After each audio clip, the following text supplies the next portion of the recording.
Dobrý den, děti. Mám pro vás tip, jak procvičovat matematiku v přírodě.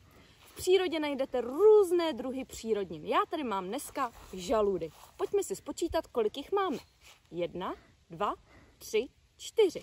Výborně, můžeme počítat. Dále můžeme žaludy rozdělovat na různě velké skupiny. Třeba 1 a 3, nebo 2 a 2, nebo 4 a žádný.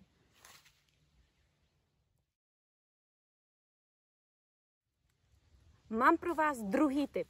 Tentokrát tady mám krásné žluté lístečky. Opět můžeme počítat. 1, 2, 3, 4, 5, 6. Možná se stane, že vám mamka nebo taťka nějaký ten lísteček odeberou. Počítáme znovu. 1, 2, 3, 4.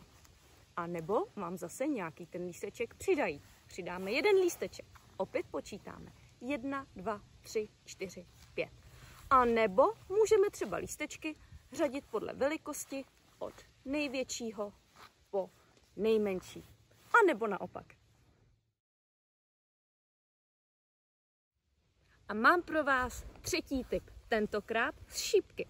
Opět můžeme spočítat. 1, 2, 3, 4, 5, 6, 7, 8, 9, 10. Už je to pro zdatnější počtáře. Zkusíme šípky rozdělit do skupinek tak, aby v každé skupince bylo stejné množství šípků. Třeba 2 šípky, 2 šípky, 2 šípky, 2 šípky a 2 šípky. Vidíte? V každé skupince mám stejný počet šípků. Šlo by to, děti, rozdělit i jiným způsobem? Vyšlo by to, kdybych dávala šípky po 3? Vyzkoušíme.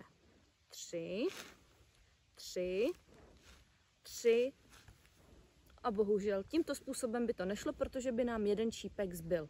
Ale určitě přijdete ještě na jinačí způsob, jak můžeme rozdělit na stejně velké skupinky. Tak jo, zkuste to i vy, mějte se krásně, ahoj!